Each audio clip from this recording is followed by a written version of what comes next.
Hey guys, welcome back. Welcome back to the channel, and welcome back to another tier list ranking video. And today we are going to be ranking all of Iron Maiden's studio albums.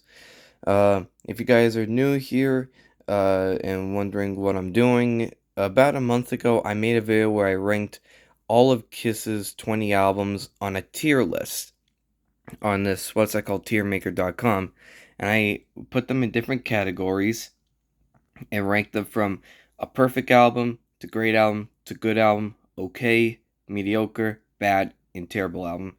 And if you guys haven't seen that video, go check it out after this one. It's really good, especially if you're a Kiss diehard like me.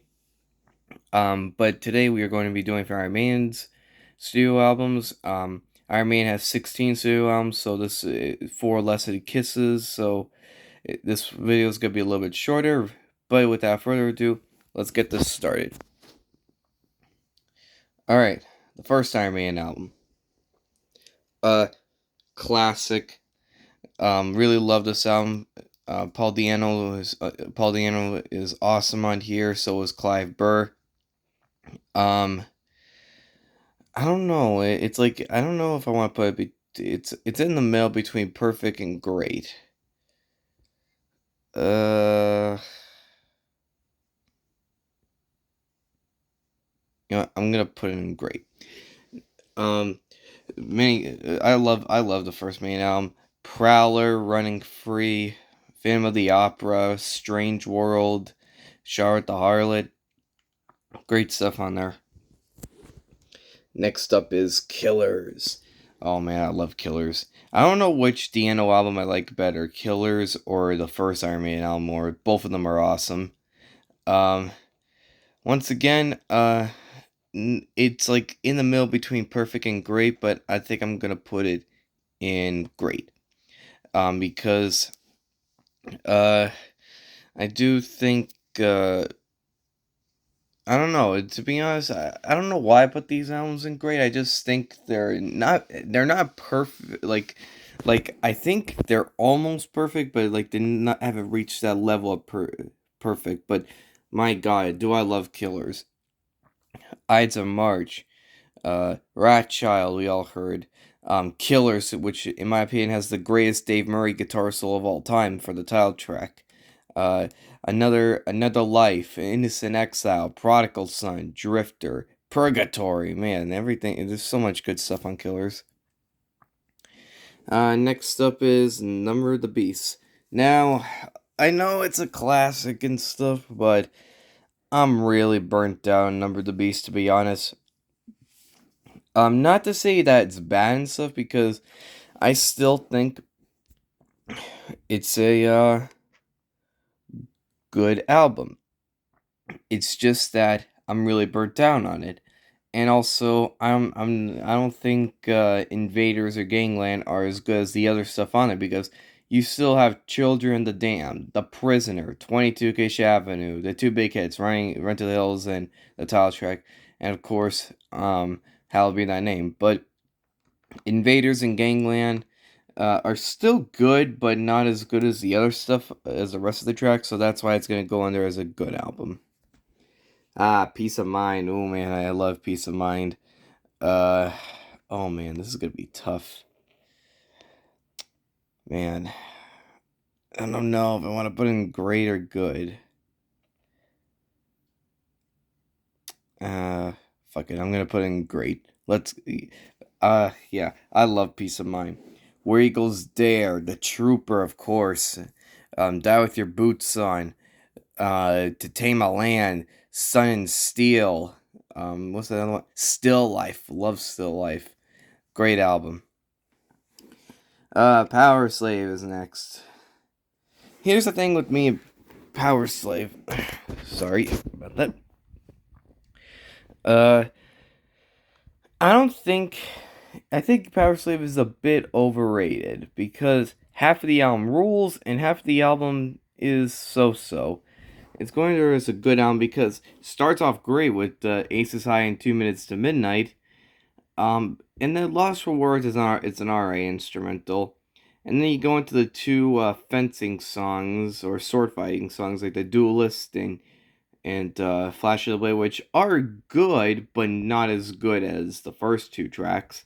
And then Back to the Village, and I don't like Back to the Village. Bruce kind of sounds annoying on that song and stuff. That's probably the reason why I'm putting it in the good section, because I'm not the biggest fan of Back to the Village. And I'm telling you, going back to Peace of Mind, if Bruce didn't sound as annoying as he did on Quest for Fire, Peace of Mind probably wouldn't have made it perfect. But Bruce kind of sounds annoying on Quest for Fire, so that's why I put it at great. But back to Power Slave. But then it picks up again with the title track, and then of course Rhyme of the Ancient Mariner, epic. Um, oh, Somewhere in Time. If you guys are new here and don't know me that well, Somewhere in Time is my favorite Maiden album. Wait, how come I can't drag this? Wait, what? Oh no, not again. Not again. Oh, great. Why are you doing this? Come on. Hold on, guys. Hold on. You shitting me right now? Page isn't responding. Why?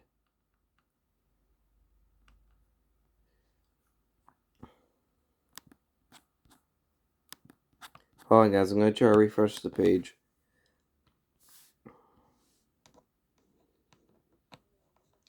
Having some technical difficulties.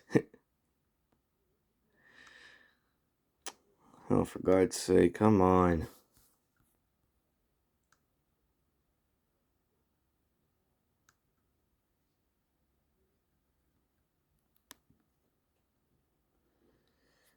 And my screen just froze. This is just getting worse. Hold on, guys. Hold on.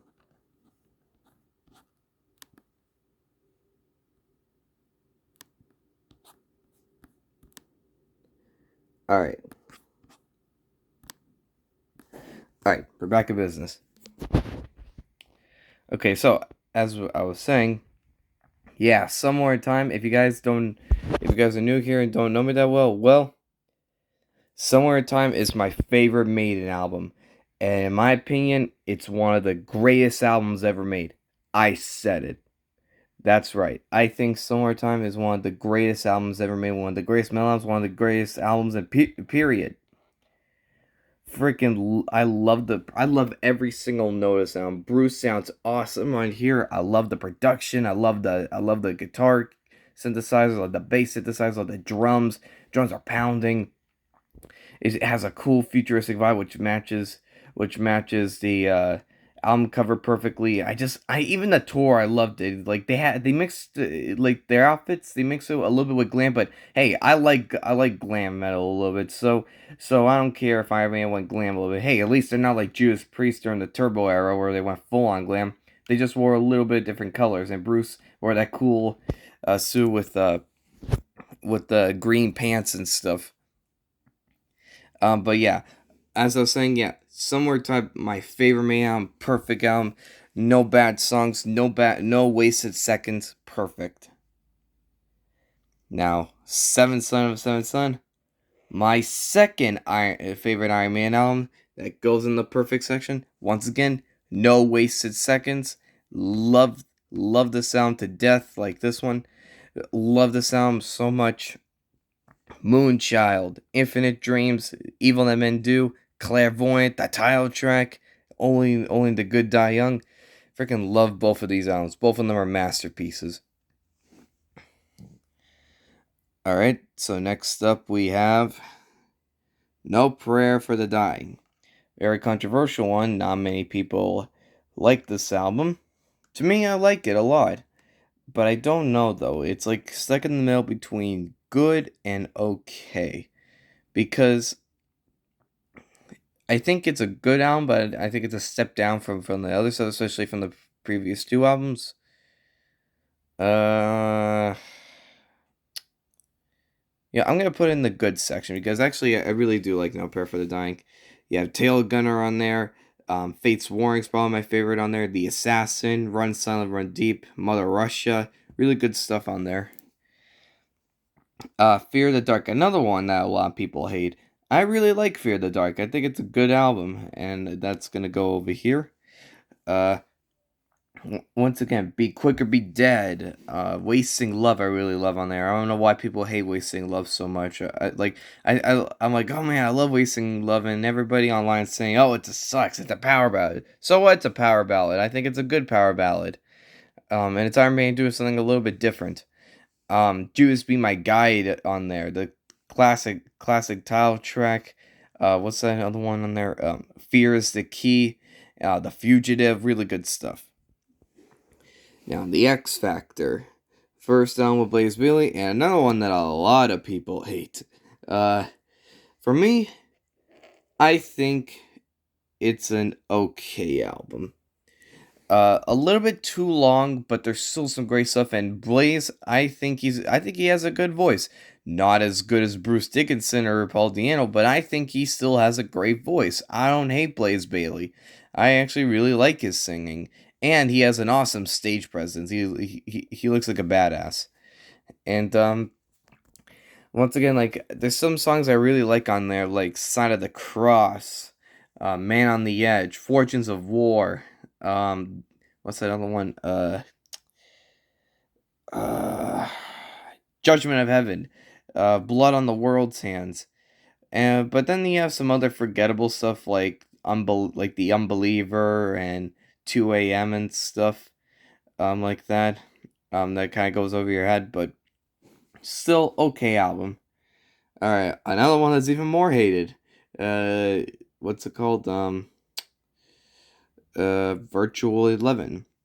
Virtual 11, to me, it's not as good as the X Factor, but I'm still, to be honest, it's not as good as the X Factor. It's gonna go in the mediocre section. Um, it's okay. It starts off great with Future Real, but then it goes into Angel the Gambler, which everybody hates, thinks it's the worst Iron Man song.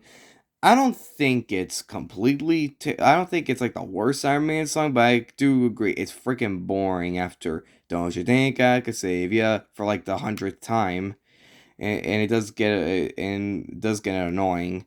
But I would call it Iron Man's most annoying track and boring track, but not their worst song ever.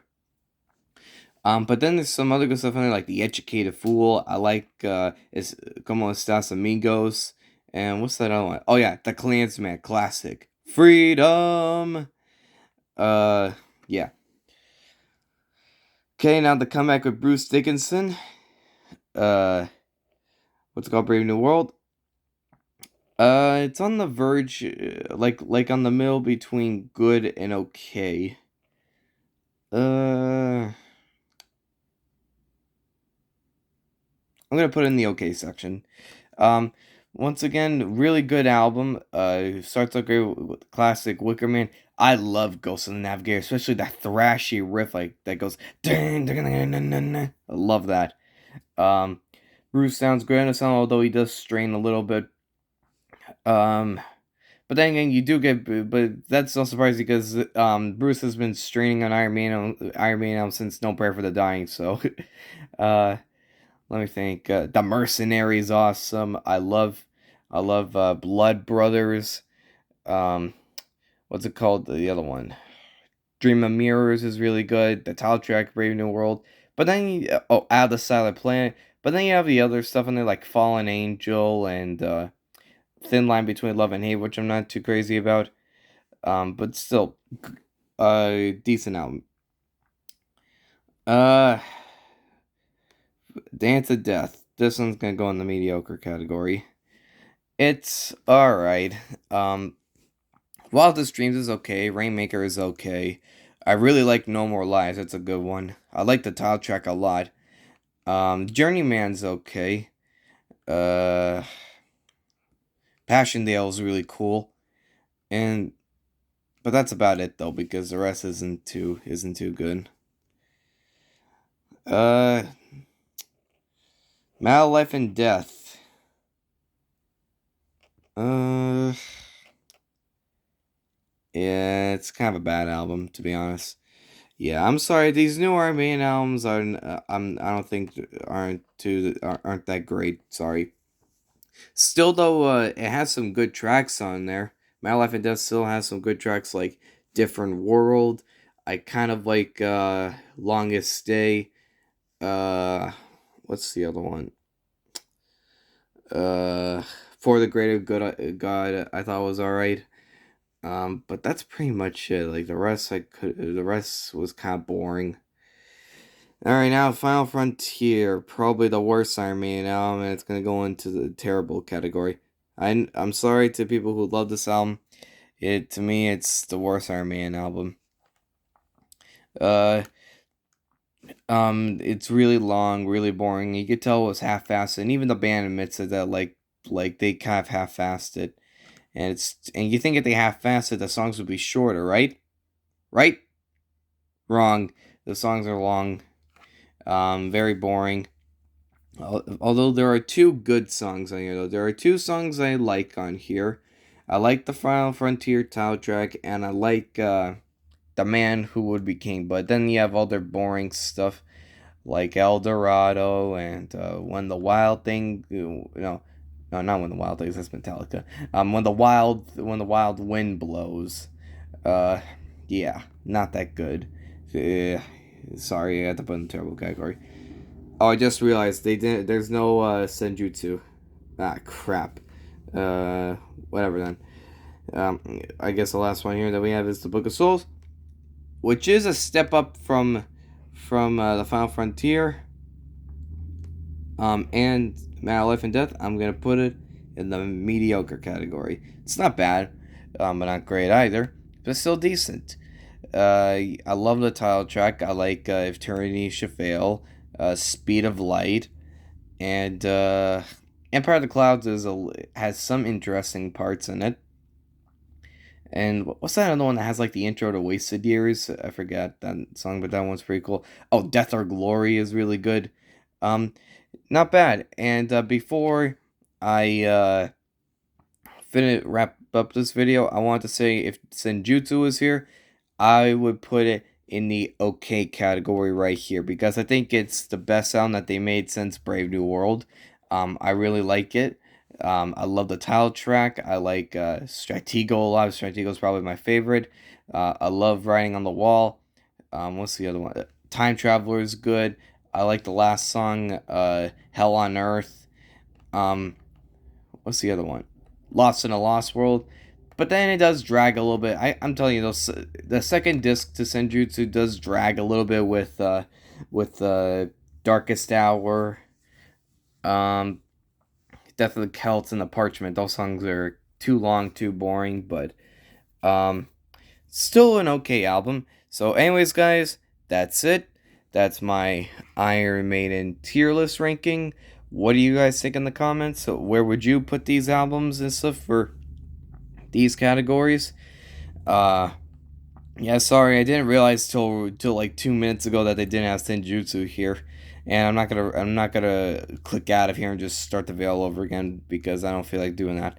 Um, but anyways, guys, thank you for watching. Thank you for 184 subs. Come on, guys, we only need 16 more subs, and we can reach 200 subs. I really want to do that live stream with you guys. Okay, I want to do that live stream with you. Okay, so please like this video. I don't really ask for likes, but please like this video because apparently when a video gets a lot of likes, it gets suggested to more people. So please give this video a like so that way newer people can find my channel and subscribe because I really want to do that live stream with you. Okay, so anyways, guys, thank you for watching, and I'll see you guys later.